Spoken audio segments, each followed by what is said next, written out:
Bom, queria dar boas-vindas a todos para esse simpósio da Mendelix, que vai tratar de um assunto que muitos de vocês, eu acredito que já sofreram, que é como tratar a depressão pós-exoma negativo. Quando nós solicitamos um exoma, existe uma alta expectativa de que esse exame seja o último que o paciente vai fazer e que vai concluir e finalizar um diagnóstico que muitas vezes já se arrasta por muito tempo.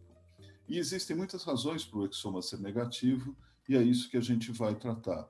A minha primeira parte, eu vou falar sobre 10 razões para um resultado de exoma ser negativo, e a segunda parte vai ser tratada pela doutora Heather Vedovato dos Santos, que é minha colega geneticista, que vai nos dizer a experiência dela com reanálise. E vocês vão concluir que o tempo pode ser o melhor remédio. Muito obrigado pela atenção e já vamos começar. E a gente, então, eu vou falar a minha parte de como tratar a depressão pós-exoma negativo, falando sobre 10 razões para um resultado de exoma ser negativo. Primeira pergunta que eu queria fazer para vocês é qual a sua expectativa com relação a um sequenciamento do exoma? Qual que você acha que é a taxa de positividade de um sequenciamento completo do exoma?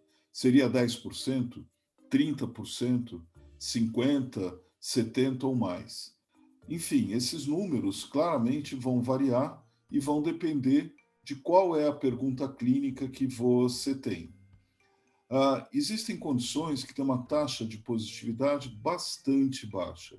Se você estiver lidando com uma doença autoimune ou quadro de alergia, a chance de você encontrar um resultado do exoma que justifique essas manifestações é muito reduzida. O mesmo ocorre com doenças psiquiátricas, como a esquizofrenia, o transtorno bipolar ou mesmo a depressão. Isso não quer dizer que essas condições não podem ter um componente genético, mas esse componente genético não é dado por alteração de um único gene, mas por uma alteração pequena de diversos genes que de forma combinada aumentam a chance desse evento acontecer. Então, condições genéticas que são óligo ou poligênicas, no sentido de muitos genes envolvidos, não têm uma capacidade de ser resolvidas pelo sequenciamento do exoma. Um outro exemplo que tem uma taxa de positividade um pouco maior são condições como transtorno do espectro autista, doença de Parkinson, quadros demenciais e a esclerose lateral amiotrófica. É claro que essa taxa de positividade vai depender também bastante da história familiar. E isso faz com que você tenha uma taxa que não seja muito elevada. No caso do transtorno do espectro autista, você vai ter uma parte dessa alteração vai ser decorrente de variação do número de cópias e o restante vai ser dependente de alteração em alguns poucos genes que têm por característica, quando ter uma alteração em uma única cópia, por si só já ser suficiente para levar o transtorno do espectro autista. Indo adiante, numa área que é de bastante interesse dos neurologistas infantis, quando se lida com distúrbios do neurodesenvolvimento e epilepsias graves de início na infância, você também tende a ter uma taxa de positividade que é relativamente alta, chegando até 50%. Isso é particularmente verdadeiro em casos de deficiência intelectual e é tão mais frequente quanto mais grave for essa deficiência intelectual. E o mesmo ocorre com as epilepsias. Todos nós sabemos que qualquer epilepsia pode ter um componente genético, mas, mais uma vez, a taxa de sucesso nesse caso é muito maior quando você lida com epilepsias graves, encefalopatias epiléticas ou encefalopatias do desenvolvimento, que tem como base uma alteração num único gene. E tem condições que você já sabe previamente que é, digamos, um erro inato do metabolismo e precisa fazer o exoma ou um painel para caracterizar melhor qual é o tipo, aí, nesses casos, você tem uma taxa de positividade muito alta. Por exemplo, se você tem, eu falo, esse paciente tem uma glicogenose, o exame é feito para definir qual tipo, e aí, é claro, não precisaria ser um exoma, um painel resolveria e daria já o teu resultado. A gente sabe que tudo na vida pode ter uma base genética, como eu já citei, Mas isso não quer dizer que o sequenciamento do exoma serve para identificar todas as características genéticas de um indivíduo. Mais uma vez, lembrando que o peso de alterações genéticas em genes que têm um peso pequeno naquele fenótipo não vai ser facilmente detectável num sequenciamento do exoma. Então, não é que você não vai conseguir fazer uma previsão do que esse indivíduo, como é que ele vai se comportar, qual é a base genética geral, exatamente pela possibilidade de interações entre diferentes genes, o que a gente chama de herança poligênica, aliado a efeitos ambientais.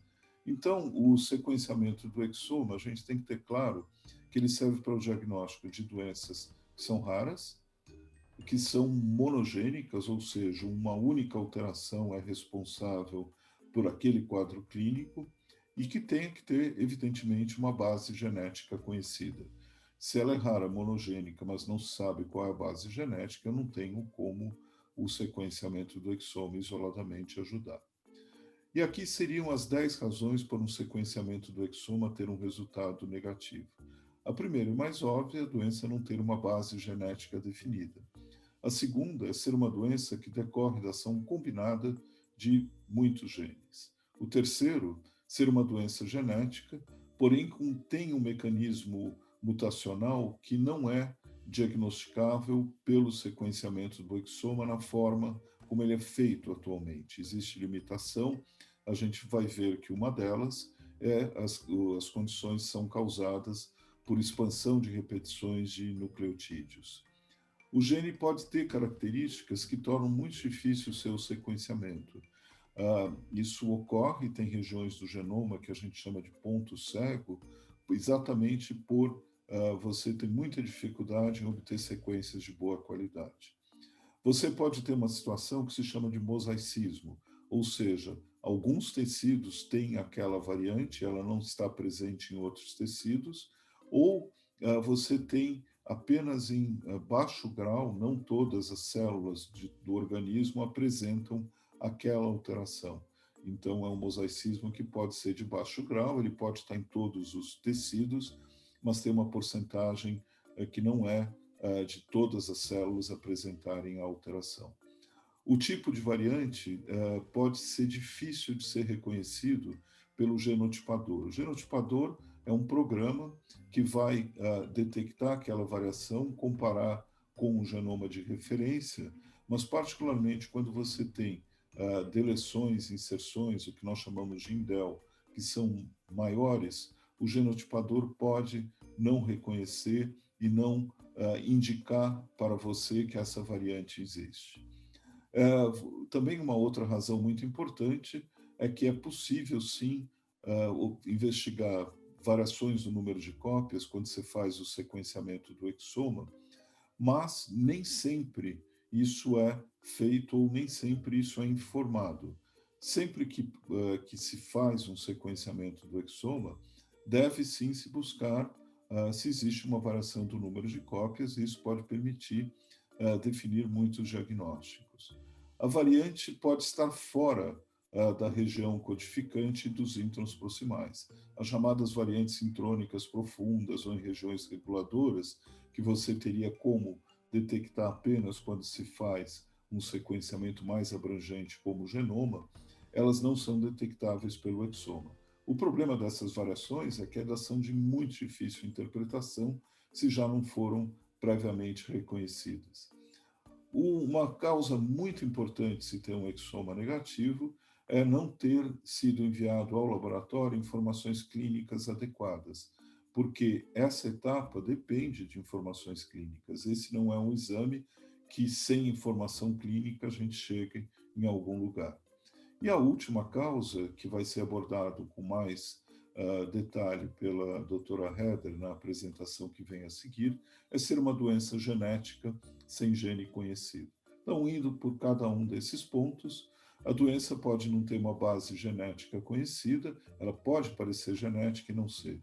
Exemplos importantes em neurologia, eu diria as encefalites autoimunes, alguns estados de mal epilético de início em vida mais tardia, na infância, como a síndrome Fires, no qual uma febre precipita um estado de mal, e em faixas etárias mais avançadas, adolescentes e particularmente adultos, os chamados distúrbios somatoformes, que são condições que podem até aparecer uma doença neurológica, mas têm um fundo de ordem psiquiátrico.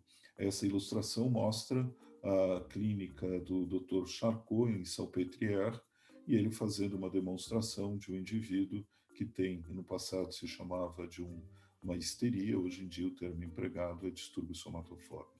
A doença pode ser de ação decorrente de ação combinada de muitos genes.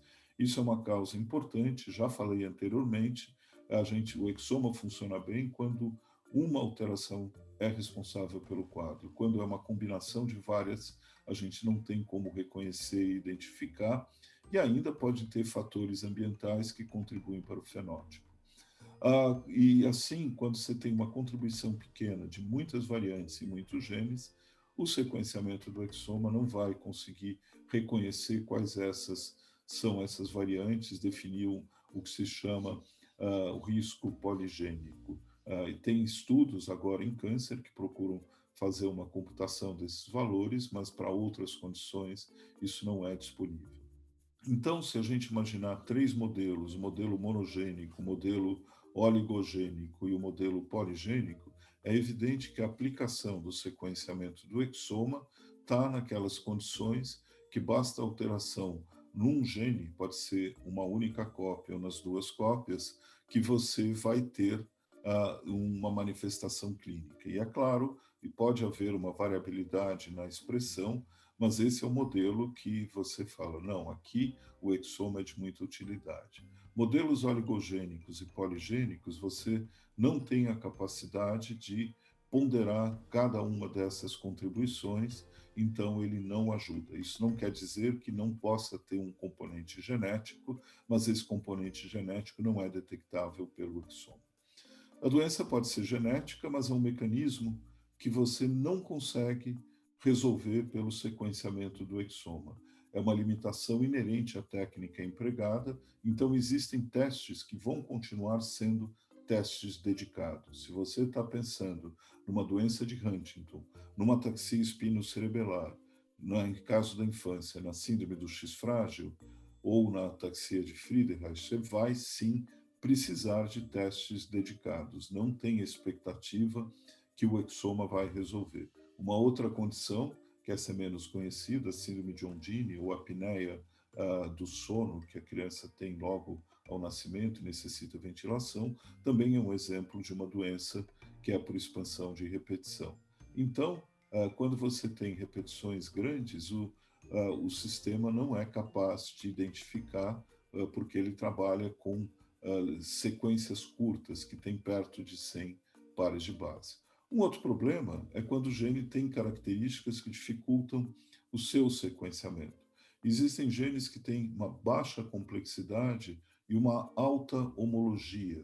Você tem sequências duplicadas, você tem o que se chama pseudogenes, que são nada mais do que uma duplicação que aconteceu há milhões de anos atrás, ou milhares de anos atrás, e que aquele gene que se duplicou sofre mutações, ele não tem nenhuma função, mas isso interfere com o processo de sequenciamento.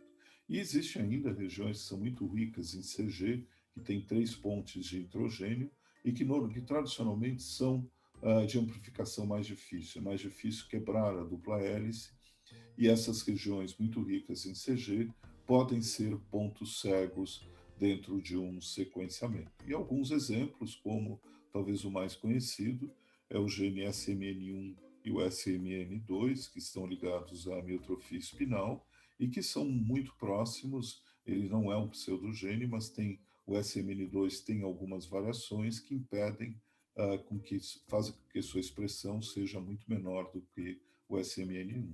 E isso dificulta bastante a análise molecular desses genes.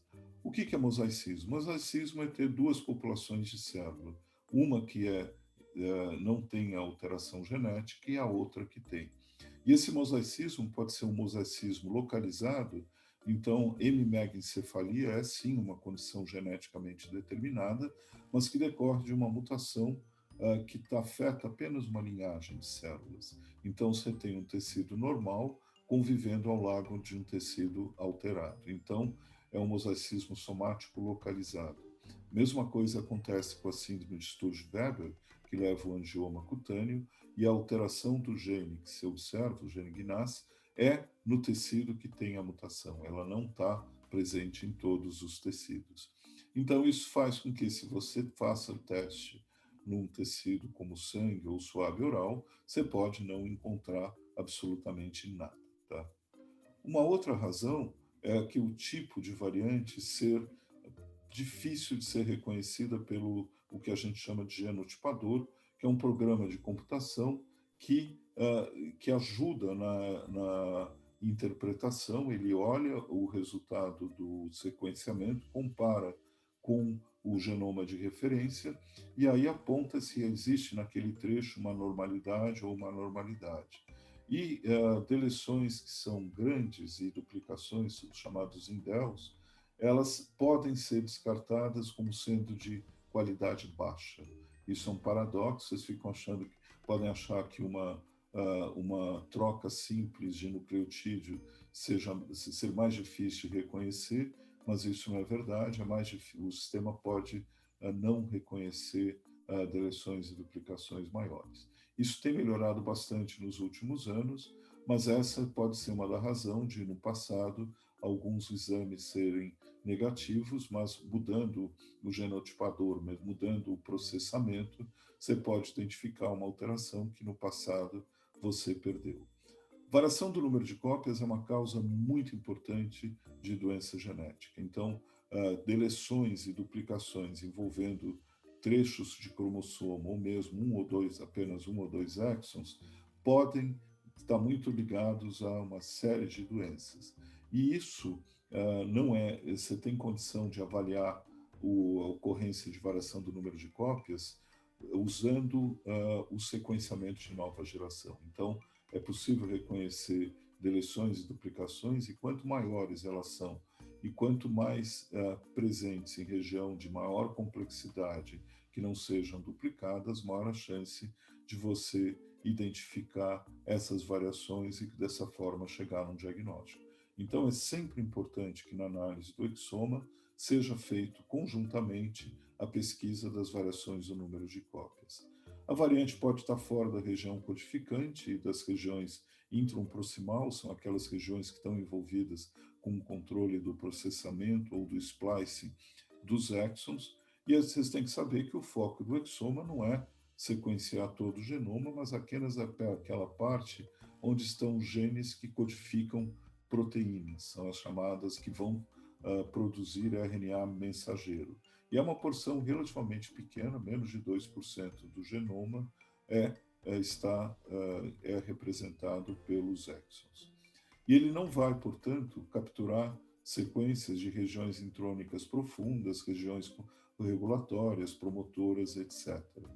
Mas o problema que se tem é que a interpretação de variações em regiões que estão fora do alvo do exoma são mais complexas e vão precisar muitas vezes de estudos adicionais que não são facilmente realizados em laboratórios clínicos de diagnóstico clínico. Tá? Mas esse assunto vai ser tratado com mais detalhes na próxima apresentação, que é da doutora Heather. A falta de informações clínicas, evidentemente, é um problema sério e isso interfere na qualidade do resultado. Então, a gente sempre solicita, não é que precisa de um relatório muito extenso, mas de colocar que seja explicitado as razões por que aquele exame está sendo feito. Porque, dependendo da situação, a gente pode conduzir análises adicionais que são guiadas pela informação clínica. Se eu sei que o indivíduo os pais são consanguíneos, eu posso agregar uma outra informação, que é perguntar para o sistema, me conte tudo que existe em homozigose, mesmo em genes que não tenham fenótipo. Isso é importante saber que dos nossos 20 mil e poucos genes, apenas 7 mil estão associados a algum quadro clínico, não mais que isso.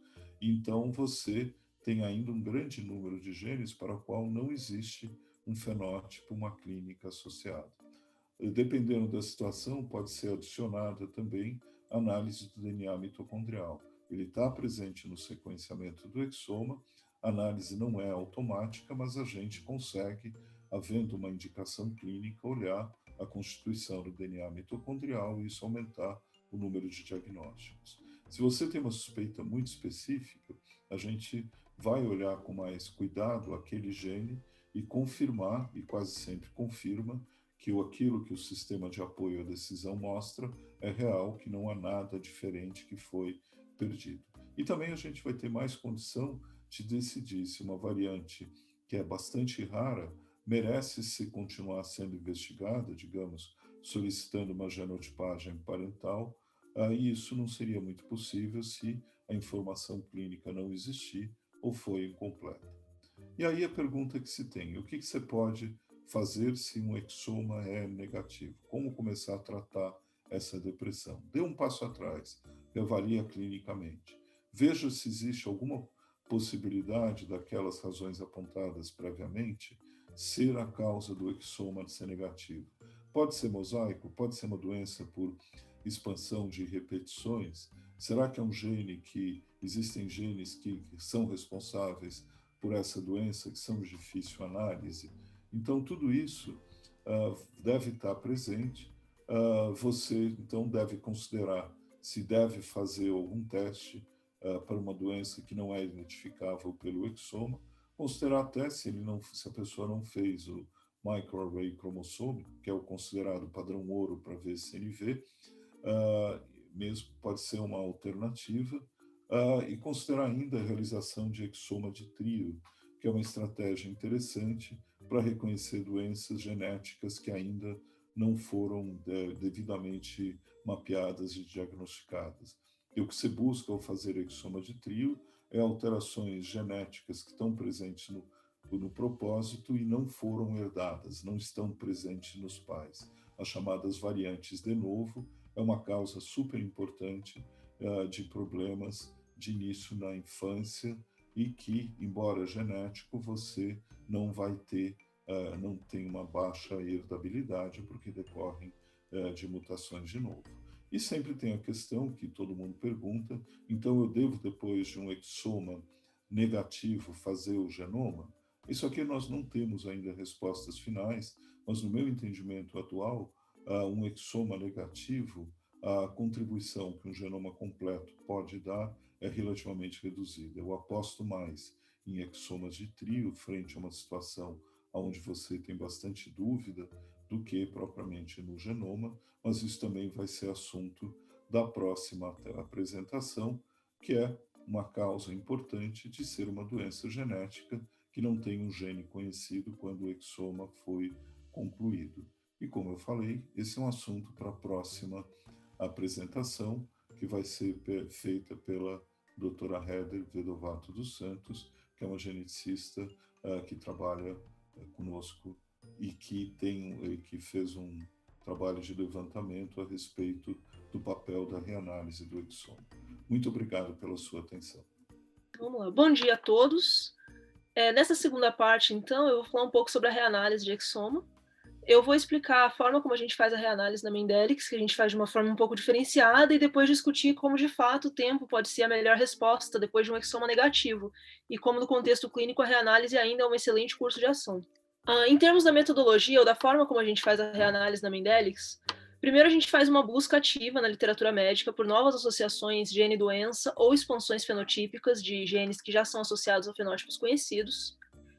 Nessa fase, a gente procura boas associações, ou seja, se um novo gene foi associado na literatura, mas é um artigo não muito bom, que tem poucos casos, ou que tem uma segregação que não confirmou a associação, a gente já para nessa etapa. Tudo estando correto, a gente vai para uma busca ativa no banco de dados da Mendelics, procurando pacientes nossos que tiveram exames negativos anteriormente, que tenham variantes desse gene de interesse, e finalmente vai para a análise, que é a fase médica do processo, que é onde a gente vê as variantes uma por uma e vê aquelas que podem ser laudadas, aquelas que precisam passar por uma etapa a mais, por uma genotipagem, e as que já são negativas e não tem muito onde insistir.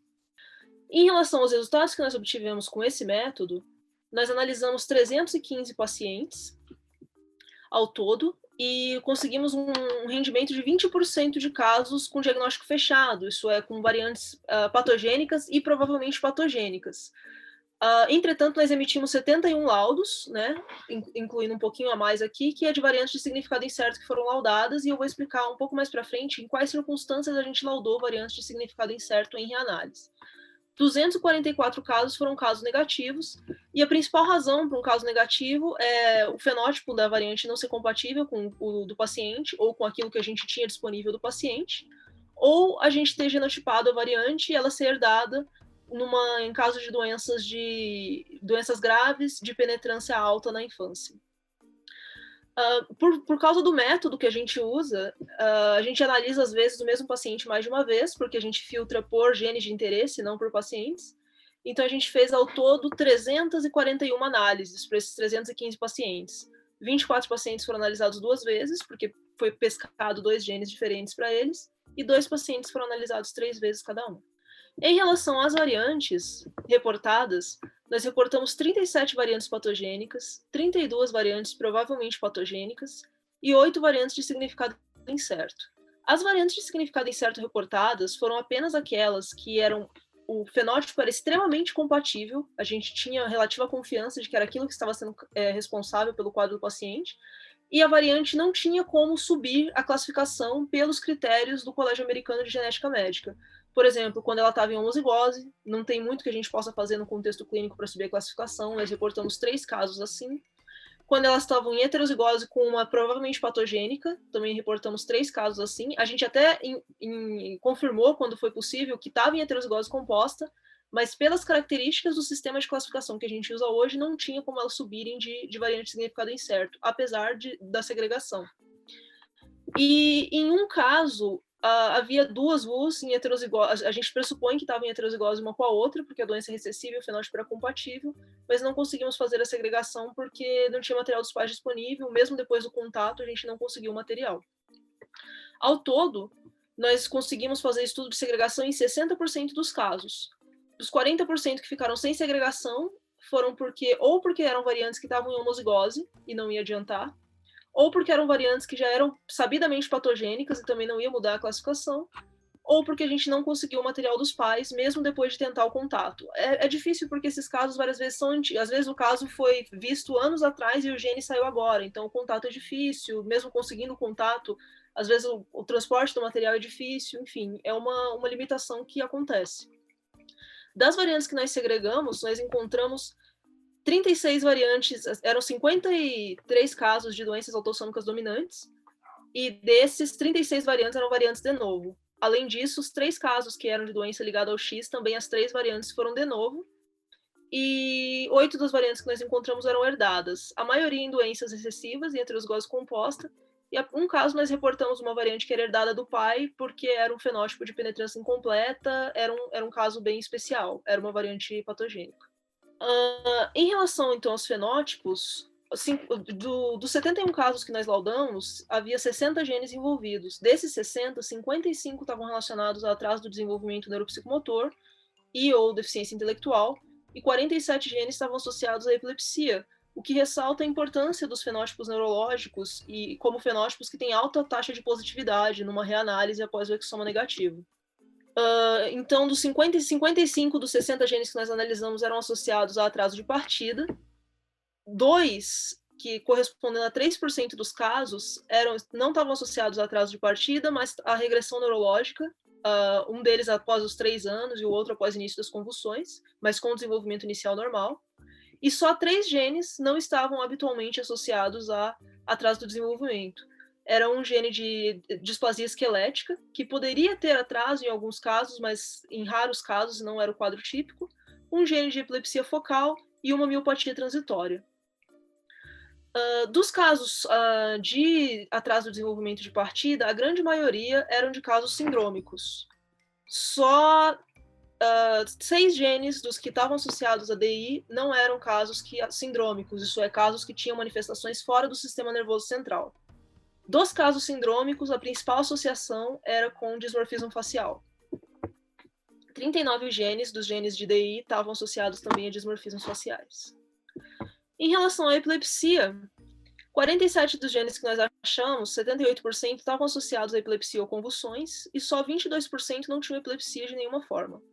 Filtrando pela descrição que aparecia na sinopse clínica do HOMIN, 20% desses genes, 12 deles, estavam associados à encefalopatia epilética, 18% ou 11 genes estavam associados à epilepsia ou convulsões, e 40% deles, ou 24 genes, estavam associados a convulsões incomuns, raras ou apenas em alguns pacientes. De modo geral, a reanálise tem uma taxa de positividade de 10 a 12%. Na nossa corte, a gente teve 20,3%. Era esperado que a gente tivesse esse resultado mais alto, porque a gente filtra por genes de interesse, e isso aumenta a positividade da reanálise em comparação com a reanálise habitual. Mas mesmo a reanálise habitual, e aqui a gente tem algumas cortes dos últimos anos, tem uma taxa de positividade boa, de 10 a 12% após exoma negativo. Todas essas cortes, a maioria dos pacientes tinham ou atraso do desenvolvimento ou DI. Então, e o genoma? O genoma não seria uma opção equiparável à reanálise? Na verdade, do contexto, no ponto de vista clínico, ainda não. Do ponto de vista clínico, o genoma ainda é uma ferramenta de uso bastante limitado. A primeira coisa para se ter em mente é que a maior parte dos exomas que eram negativos no passado não tinham análise de CNV. Então, esses casos que são diagnosticados hoje com genoma poderiam ser pegos por um exoma com análise de CNV. A segunda coisa é que a maioria dos casos diagnosticados por genoma atualmente nessas cortes de após exoma negativo são casos que seriam pegos na reanálise, porque é só uma questão de que os genes que foram descritos não existiam na época do primeiro exame. E, finalmente, embora é verdade que o genoma vê coisas que o exoma não vê, um destaque é dado para as variantes em regiões intrônicas profundas, a gente ainda não tem ferramentas suficientes para interpretar essas variantes. Então, a quantidade de dados que o genoma realmente pode nos dar, no sentido, do ponto de vista clínico, é muito limitada. Em conclusão, o que fazer frente ao exoma negativo? A primeira coisa é dar um passo atrás e reavaliar o caso e ver se a alternativa pode ser se a causa pode ser alguma das causas que o Dr. Fernando falou na primeira apresentação. Se, por exemplo, a doença pode ter um mecanismo que o exoma não pega e aí você precisa pedir uma técnica mais específica. E, feita essa reavaliação, tem dois caminhos.